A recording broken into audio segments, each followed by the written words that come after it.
that sort of time frame, just trying to make incremental changes the whole time, that's really difficult. And I feel like in the college environment, it can be more challenging because whether you're a junior or a senior, you've got seniority, but there's the freshmen and sophomores coming up, and so there's always this kind of push to be always getting faster. Yeah. And that is a really hard scenario to succeed in, like, continually. I feel like when you have some ups and downs in terms of seasons on, seasons off, or putting in maybe a big chunk of training, no matter what that focus is, there can be some short-term performance declines when that happens, even though you're kind of building fitness for the future and you can make long-term bigger gains.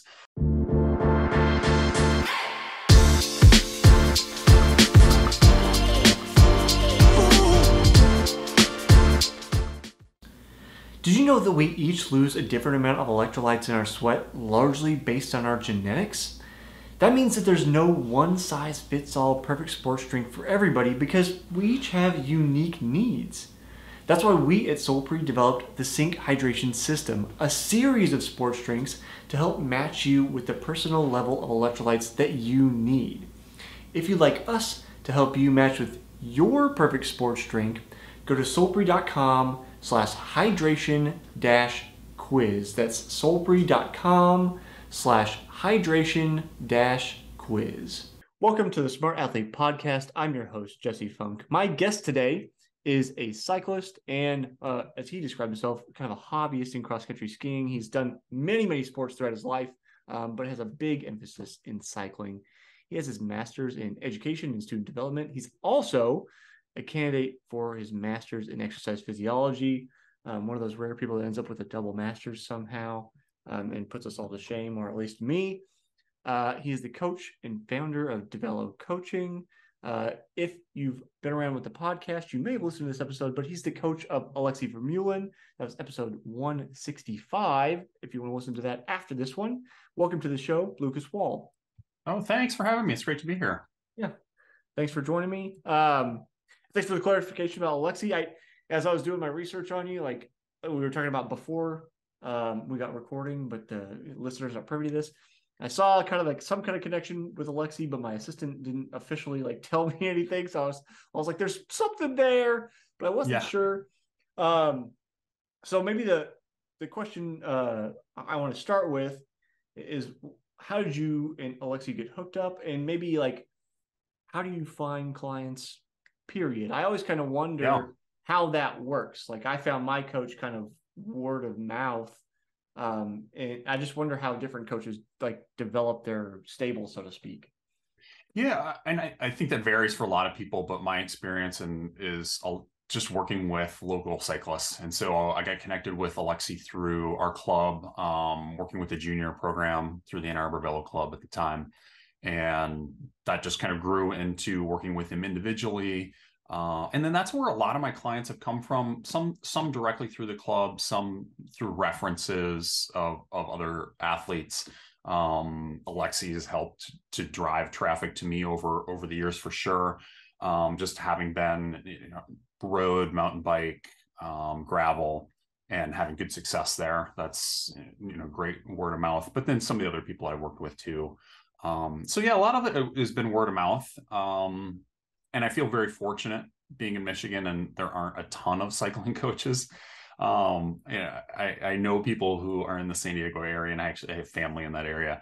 And that'd be a completely different sort of market in terms of finding clients. But for me, a lot of word of mouth and just being active in the community. I help lead a new racer program each year through our club in a race series. And so some of those things evolve over time, not necessarily immediately, but a few years later down the road, I'll sometimes have athletes that come to me. So that's been my approach, and it's worked really, really well, and I've enjoyed it. I'm not a marketer by not a natural marketer, and so it's been great that it's been something that's been able to just kind of develop organically and take advantage of that. So yeah, that's one of those things where, so if you, the listener, didn't listen to the episode with me and Alexey, we spent like 20 minutes talking about athletes marketing themselves and Yeah. that whole thing. That's one of those things where it's like sometimes you can force it and like you do marketing, so to speak, but then some Hmm. of it's just like being social, talking to people, and then like Yeah. time. Like some of it, that's why I say like some of it isn't in terms of force. Like I can pay for ads and that kind of stuff. That's like a force approach. Right. But the other way is just like doing your thing and then gradually, people Yeah. kind of finding you over time and just being patient about it. Yeah, and I say I'm not a natural marketer, but at the same time, I'm aware. You have to be involved in one way or another, and there's lots of ways to do that. And for me, it's been easy to be involved with my athletes and be involved with programs that are going on, and it's been successful for me. I haven't had to worry about trying to do some more direct marketing. Maybe some more traditional things, even social media is something, as I look at my schedule and where I spend my time, you will find that I'm not very active. Yeah, And like it's your just, last tweet was like retweeting from something from Alexey from like over a year ago. yeah, I believe that. Yeah, that's about right. And it's not that I don't enjoy social media in some ways, but I sometimes look at it and say, if it's going to look good, if it's going to be authentic, you kind of have to commit a little bit to it. And at the moment, it's one of those things I don't necessarily have enough energy to commit a ton of time to consistently. And so I've just chosen like, I'm not going to worry about it. Yeah. So, yeah, and I think for marketing, if it comes off as authentic, and that's where I like to just be involved in activities that are happening, whether it's leading clinics or doing Q&As or whatever those happen to be. Those are things that I enjoy. Those are contexts I enjoy, and I feel like that comes off as a whole lot more authentic than if I try and do some other things that I'm not necessarily as into. Yeah, and like I say, and I also recognize I've been really fortunate in terms of the scenario, so that I haven't necessarily had to try and find more avenues and try and push some business that way. Yeah. No, and that's fair. I mean, I think that's the tough thing about the marketing thing is like being authentic. Mm-hmm. I'm really bad at the social media stuff. I kind of stick to my avenues of like I do the podcast, which we do the video version. If you're just listening to the audio version, the video version's on our YouTube channel, youtube.com/Solpre. And then I also do like just a show about running because that's my background on the YouTube Yeah. channel. So it's like all my efforts are kind of focused on that. And in terms of like that kind of fills my like quote unquote coaching itch or whatever Mm-hmm. with the YouTube channel because I can be like, oh, let's talk about running. Let's talk about like the little nuances of things and like why we would because I mean we can talk about like let's talk about periodization. We can have a Yeah. video like I've done a video about that Mm-hmm. down like the general, but then let's like okay, why are you doing this at this point in time or like does this fit in with your particular skill set and like what are your raw Right. skills and how do you apply that because Mm-hmm. there's no as there's no like one size fits all perfect training plan. You can just be like, here, No. this works. If you do this, you'll be an Olympian. Like that's not Right. That that's would be not how really it easy. works. Yeah. Yeah, I mean, I think about those things and I like to dig into those details because it's all, where is the athlete starting from? What sorts of skills do they have? As an athlete, as a person, where can they leverage those things? Where are areas they need to grow? And if there was a one size fits all sort of thing, we'd just all be using a spreadsheet or an app on our phone. Yeah. Yeah. And I always tell some good people, sometimes it's not rocket science. Mm-hmm. But there are a ton of different ways to do it. And so you can find 100 different answers to a problem. And a lot of those will be good. But some might be better because they fit the context a little better. Yeah. And I think a coach brings some experience that can help narrow those things down where, an algorithm or an app, those are details they don't necessarily take into account. So One thing I think is interesting about trying to coach even just a singular athlete, and I don't know if you've experienced this with Alexey. I know I've gone through this personally where it's like, so like say for me historically, just adding mileage tended to make me better, mhm. faster, whatever. This is younger me. Me this year's been like still dealing with a Achilles tendonitis. Can't put any mileage in, basically. Yeah. Anyway, but then there's there's kind of a breaking point where it's like adding more mileage doesn't necessarily help, and then Mm-hmm. you need to like do something different. I've Yeah. seen where like athletes will go through like so like my kind of natural tendency is endurance is good for me. Power sucks. So like I'm a terrible sprinter. Mm-hmm. Like sprint finish is not great. Um, so then I can add, lean into that strength, but then eventually there's Mm-hmm. diminishing returns. And then you've got to do something different. So it's like season after season after season, you're like, okay, I just need to do this one thing, and we know we're going to get gains. And then, oh, now we've got to take a whole different strategy with this athlete and then like reassess. And I think that's where you can't replace a coach with an app or something, because there's Yeah. that nuance there where you go, oh, like I'm gonna kind of put words in your and Alexey's mouth here. It's like, oh, like Alexey's peaking here. Like, oh, now we need, instead of having him do, you know, I don't know, like a 3x5 at 105% FTP or something. Now we need him to just focus on like 30-second sprints to really boost up his power or something. Like that's all we need to do the next 3 months or whatever. Yeah. Right. Um, So that anyway, so I just, that experience, I guess, could you talk to that, and if you've gone through that with different athletes? yeah, for sure. And sometimes those are really dictated by events. Yeah, Alexei's a good example because there's some extremes in terms of what he's done. Coming into racing at the professional level and the U23 level, you come from being a junior, and the volume you need to bump up to kind of make that step is really big. And you're definitely kind of drinking from a fire hose in terms of just trying to stay afloat and not do too much, but make that step. And so there's not always a lot of, we often focus time on how do we optimize things and how do we maximize these things. And there's definitely, in that context, there's a lot of how do you not just overdo. And so the specificity and some of those things that I think get a lot of attention are, they're not even like in the realm of main concerns, because you're just trying to, how do we manage from step to step to step.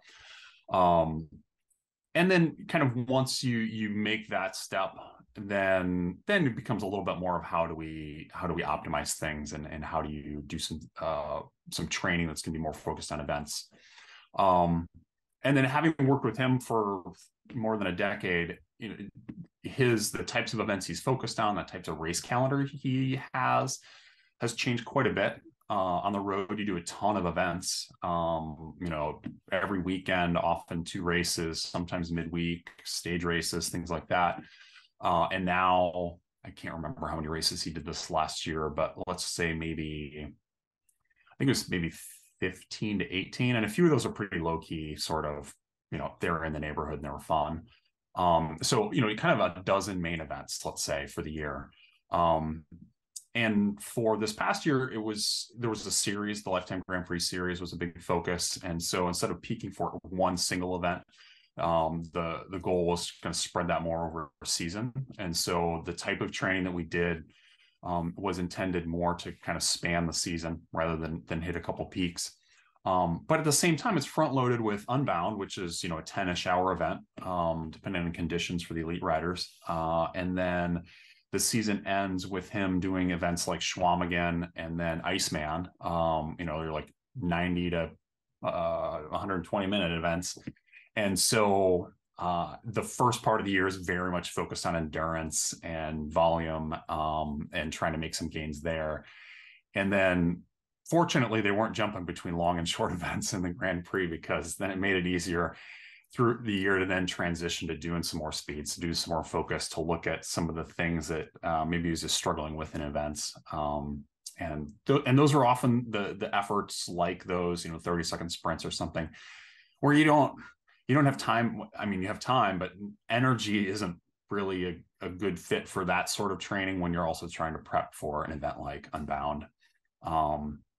Yeah, and then contrast that with, I worked with masters level cyclocross racers, and they have a full-time job and kids, and they're doing a race season of say 12 or 15 cyclocross events all within 3-4 months. So it's a pretty tight schedule, and you're trying to hit things from threshold to, anaerobic and, neuromuscular, some sprint things, just with all the pace changes and just the high intensity. And that's a scenario where, they don't have time to do 20 hours a week. And maybe that probably would have worked for a couple of my riders had they had that sort of time that would have helped their fitness. Mm-hmm. But, you're working with, 10 hours average, maybe. And so that is where I feel like optimization of how do we get the most out of your time really helps.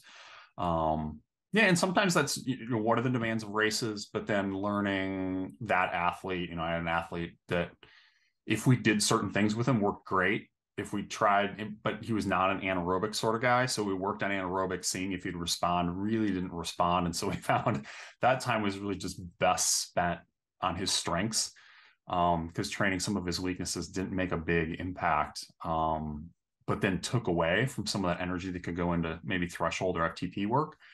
So yeah, I mean, it's always in the context of the athlete's schedule and personal schedule as well as event schedule, and then over time learning where to spend that time and energy to get good returns.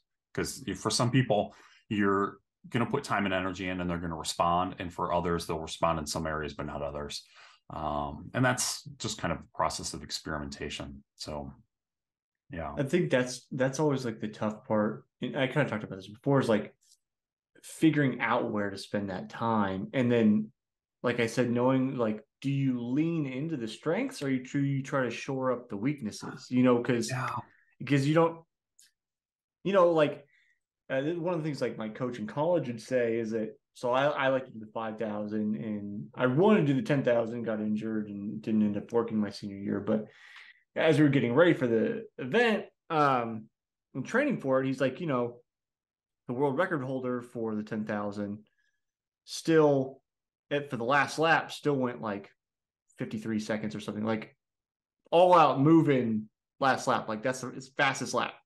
So it's like, yeah, just being aware that I'm very good at, I'm going to hit one pace and I'm going to stay there all day, but also knowing like that weakness of mine, that high end speed, you still need to be able to close.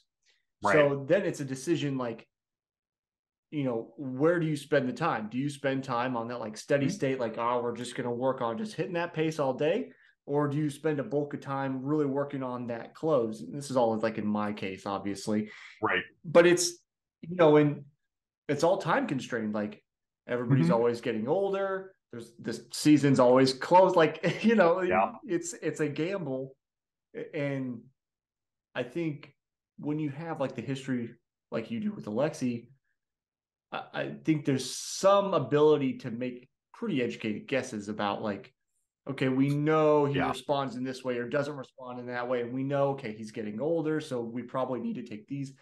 But then, like in that case where I was a collegiate athlete at the time, you kind of have a little bit of background with each athlete, but you don't have that much background. And it's a tough situation. And then talking about, we'll get to this in a second, but talking about like maintaining across the season, I want to ask you about that and how you approach that. But just like with a collegiate schedule, you're racing, within a 9-month period, 25, 26 times. Like it's just a constant barrage of like trying to top end performance.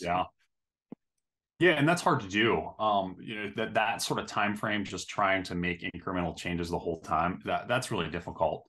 And I feel like in the college environment, it can be more challenging because whether you're a junior or a senior, you've got seniority, but there's the freshmen and sophomores coming up, and so there's always this kind of push to be always getting faster. Yeah. And that is a really hard scenario to succeed in, like continually.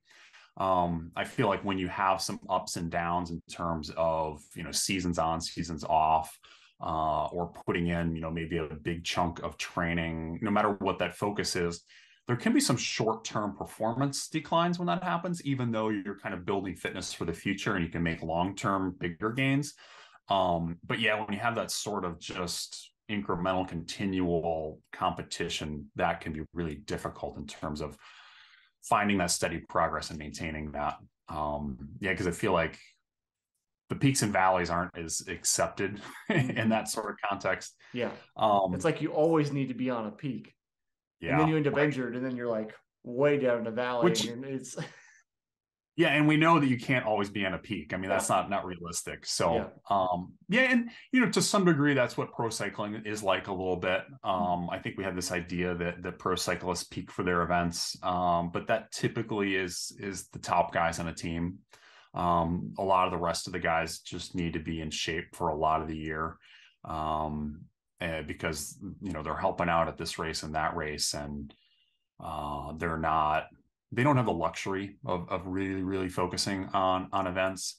And a lot of the attention in cycling is on the Tour de France, and everybody who's hoping to make the Tour team on their individual team is focused on that. And so they're trying to build into that. But that's not the reality of the other, 11 months of the cycling year, or, 9-10 months of the cycling calendar, race calendar. So yeah, that's the idea of peaking is great, but I think in cycling, where there's so many races, and then in a collegiate running setting and some of those other settings where there's just a big race calendar, you don't have that kind of nice build and recovery that might be an ideal sort of setup. Yeah. So I want to ask you, along these lines, you talked about like that one, I don't know if you said it was last year or a previous year where Alexey was racing kind of across the season for a whole tour series. That's one of I think such a challenge. It's something I like to try to do because, you go to a race, like you want to be competitive. You don't want to go to a race and be like, it's just a workout. Like, right. It's because you're at a race. Like even if you're like, it's just a workout, it's very hard to hold yourself back because you're going to be like, nah, like, I want to go. Yeah. So what is your approach either with him or in general to trying to take that? Like, say you said, I think it was like 12 races. So it probably was more than this, but let's say once a month or something that he's racing. How do you set up that schedule to have kind of a generally high performing body, even though maybe it's not like the ultra peak we try to hit in like traditional periodization? Yeah. A lot of that comes down to preseason preparation. So for example, this year with the Lifetime Grand Prix kind of gravel mountain bike series, started at Sea Otter in April and then went through Big Sugar in October. So it's kind of a 7 month technically range. And so starting out was a number of the event. Well, Seattle was a mountain bike race, so it's 2 hours, and then I think Unbound was second, and you're like 10 hours. We did not focus on preparing for Seattle. That was not like a key event, just because we knew what was coming next and what was necessary to do that. So unsurprisingly, that was not his best event of the year, which is still disappointing. I mean, the reality is you still go in having done a lot of training, just not very specific. And because the volume was really going to be super important as you come into events like Unbound. Then he was also doing Belgian Waffle Ride. And I'm forgetting a couple others, but some long ones, Crusher and the Tusher. And so you're looking at 6 to 10 hour sort of planning for that duration of event. And so just volume is a really, really big part of that. We do a little bit of speed work in there because there's going to be pace changes and things like that. Some threshold in there, unfortunately, sometimes you flat and you got to chase back on, and like that's a real thing you need to be able to do. It's also just part of training, but a lot of that is just spending a lot of time doing endurance and sort of tempo work, because that is the key demand. And the biggest limiter for those types of events tends to be fueling. And so the more kind of endurance and aerobic based fitness you have is going to help with that fueling part of the equation, because you can rely on fat as a fuel source more. You're not going through your carbohydrate glycogen stores as quickly. And so you can kind of maintain some of those better. both through the combination of the training and trying to improve fat burning through that, but then also practicing so you're capable of consuming 100+ grams of carbs an hour, and also practicing how you do that. And then the flip side is like not overdoing it, so your body's used to having a ton of carbs, because that doesn't help with learning to burn fat. So there's a balance of a lot of that, and a bunch of that is front loaded in the season. And then as we got through some of those big long events, you developed a huge aerobic just kind of foundation of fitness.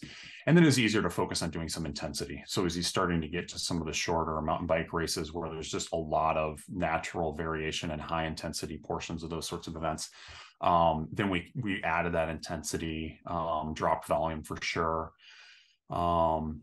Yeah, and nutrition even changes a little bit, because we weren't worried about trying to do as much of the big carb intake during events, because the events weren't as long.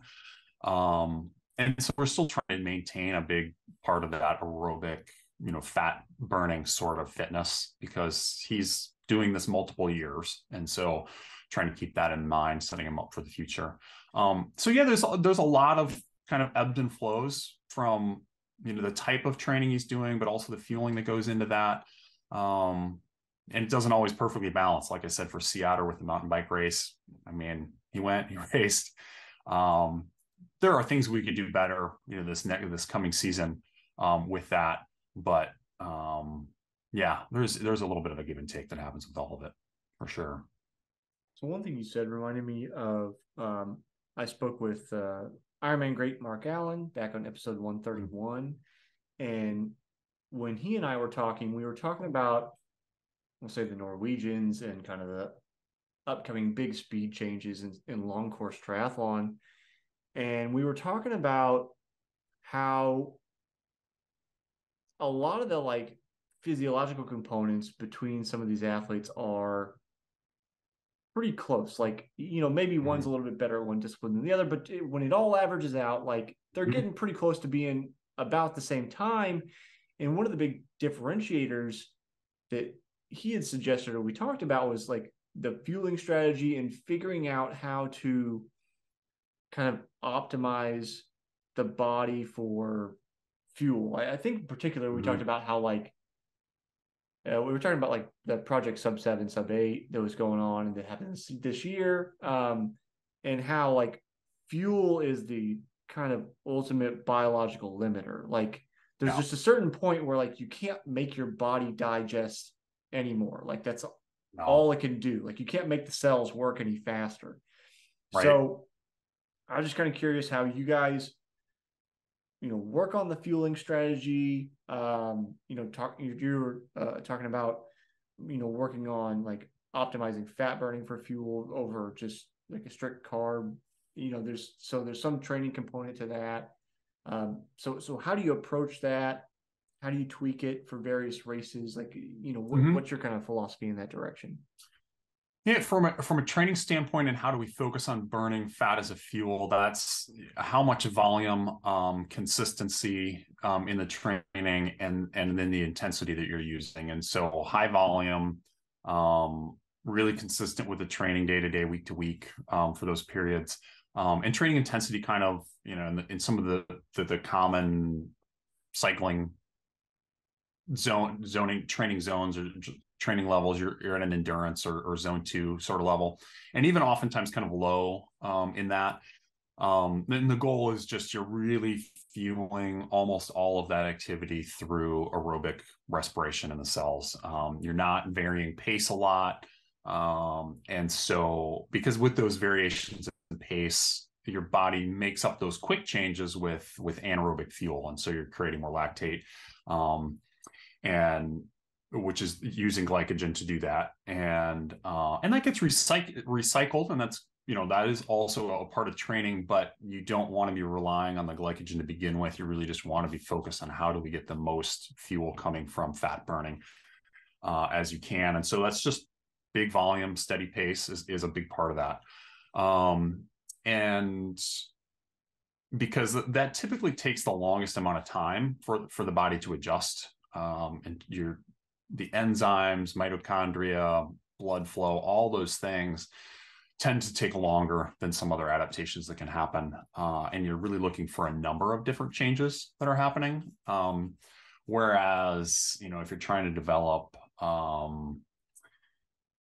anaerobic capacity, that's something that responds more quickly because the mechanisms involved are a little bit simpler, easier for your body to build. And so it happens faster most of the time. So yeah, the aerobic side of it and learning to burn fat or getting your body to do that better just takes a lot of time. So that's the training side of it. From the nutrition side of it,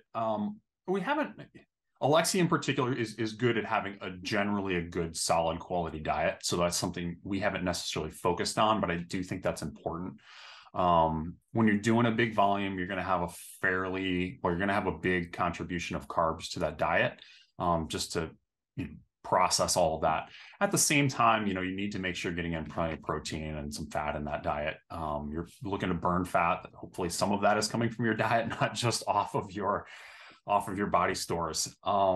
So, just a general well-rounded diet, but also making sure you're eating plenty, because as you try to make a lot of those fitness gains, your body does that best in a well-fed state. So if you're kind of chronically undernourished, that's chronic energy deficiencies are not a good scenario for trying to improve fitness.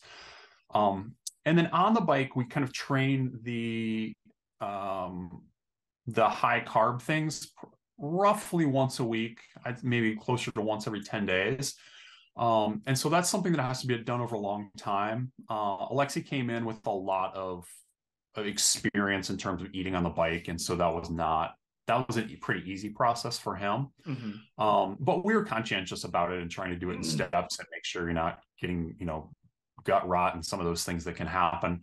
And I will say his experience in doing that was pretty good. But some of that is also just practicing. Like it's a chore to take in that many calories while you're riding a bike, especially if you're doing that in the context of events like Unbound or Belgian Waffle Ride, where it can be hard to just literally get things to your mouth, whether that's fluid or food. So doing some practice, both in terms of just the sheer volume and consistency throughout a training session at that, but also just the logistics of like, how do I carry it and get it in my face while I'm on a bike? Yeah.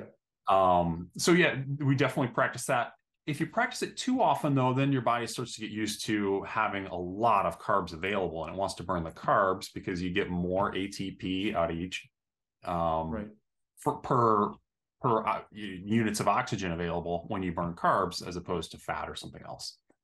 So, your body likes it if it's available, but it's the most limited fuel source. So we don't do that too often because we don't, being able to burn fat as a fuel source and rely more on that is going to help you out a lot on those really long events.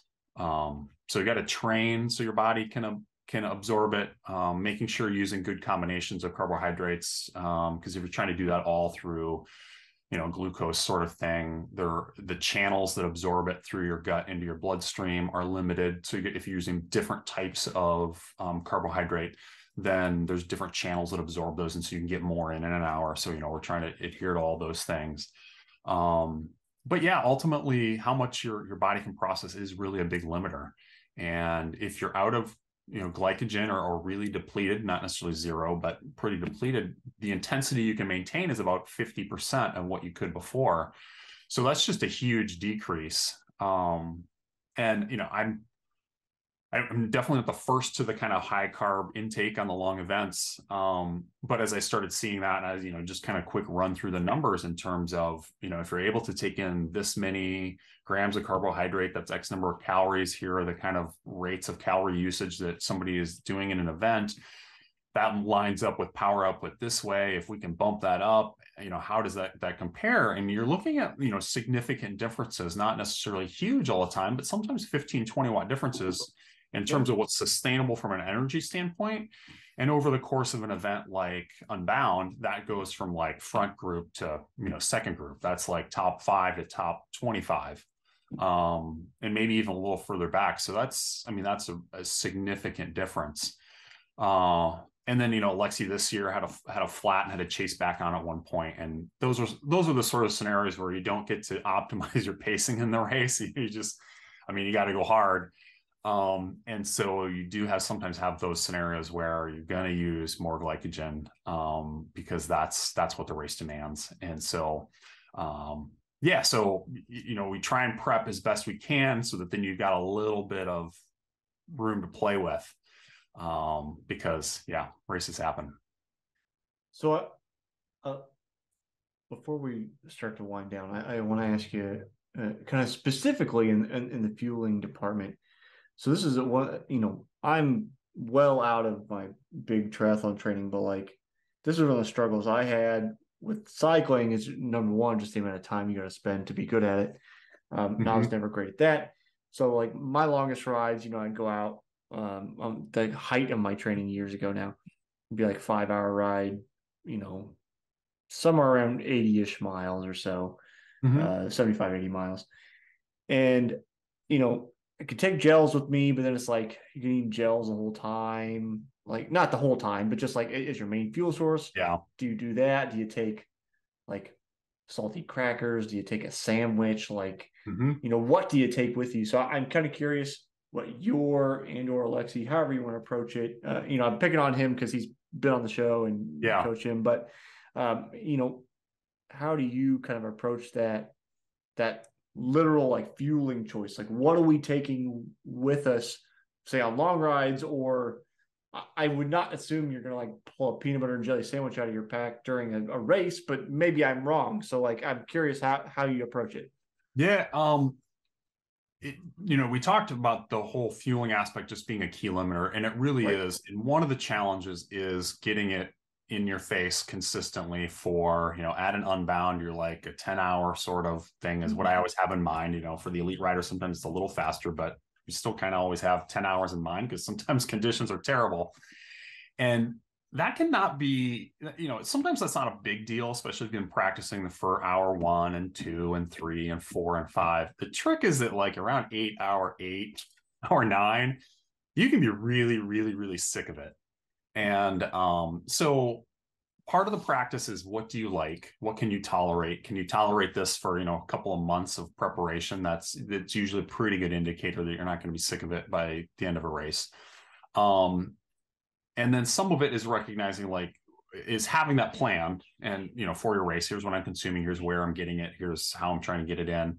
But then also recognizing that sometimes that's not going to work, and it's okay to kind of switch it up. Because you could have been relying on one thing and you're like, I'm done. Like, I cannot do another one of those. And then recognizing there's a plan B. So one of the things I've really worked on my athletes with the last few years is kind of having plan B for lots of scenarios. Everybody doesn't want to flat or crash or, lose this or have that happen. But we all know those things happen. And so how do we plan for that to happen? Not because we want it to, not because it's choice A, but because we know those things are going to happen. What is our plan B? And so from a nutrition standpoint, we have our plan A plan that we're trying to make happen. And then, whether you miss a feed or drop something or just like cannot tolerate taking in another bottle of whatever it is, what is something else you can take, and recognizing that, in a perfect world, that might not be what you use, but in a realistic, actual real world scenario, that this backup option is going to be better than nothing. I think I've seen with a lot of athletes, it tends to be either all or nothing. And so really trying to create that gap in there where, no, this perfect scenario isn't what is happening, but we have backup plans that can be good. And so, and that can vary. It can be gels, it can be the various chews, it can be drinks. I found for a lot of athletes what seems to be working best is the high calorie drinks, just because in the context of gravel events, they're way easier to manage, just getting them in. The challenge with them is refueling. So they don't necessarily work for all events, because you don't necessarily have self-support or pick where you can leave your stuff and then pick some of your own stuff up later, or you don't have team support where you can get hand-ups from others. And so there's an element of, what are you going to work with that the race provides? But because you can't carry all that fluid. So Right. 400 calories in a Let's just bottle strap. is a We're lot just in gonna one bottle. strap like a 5-gallon jug onto everybody's back and just. Yeah, right. Yeah. And that's not very practical either. So, it's bottles and it's, hydration packs and all that. But, Yeah. at some point, yeah. So logistically, it does become a challenge.